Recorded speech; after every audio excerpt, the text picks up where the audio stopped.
հնարավոր է հասնել գազի գնի իջեցման օրինակ։ Նայեք, ես չեմ կարող հիմա խոստանալ, որ դա կանեմ, բայց ես կարող եմ ասել, որ այո, հնարավոր է։ Հնարավոր է բանակցել,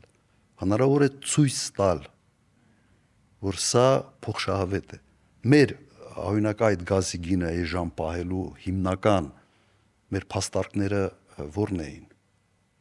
որ դուք մեր գործընկերն եք, Հայ-Ռուսգազարդը 45-10% էր ձևավորվել, 45-ը Հայաստանի Հանրապետությունը, 45-ը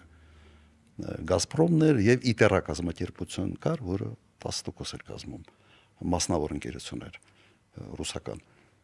Եվ մենք ասում ենք, որ հակառակը մենք պետք է էժան գազ ստանանք, որ դուք ուրիշներին ցույց տաք, որ ձեր մուտքը մեր այդ բիզնեսի մեջ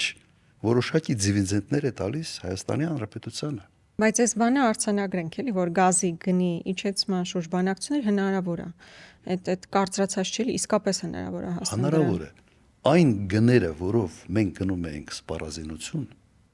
Ռուսաստանում, այդպիսի գներ ոչ միտը չկա։ Ես չեմ կարող հիմա այդ գների մասին խոսալ, բայց այն ինչի շուրջ մենք պայմանավորվում ենք, ասեմ այսօրվա ասենց հայացքով եթե նայես, կարող է ֆանտաստիկայի ժանրից լինի։ Հնարավոր է ամեն ինչի շուրջ պայմանավորվել։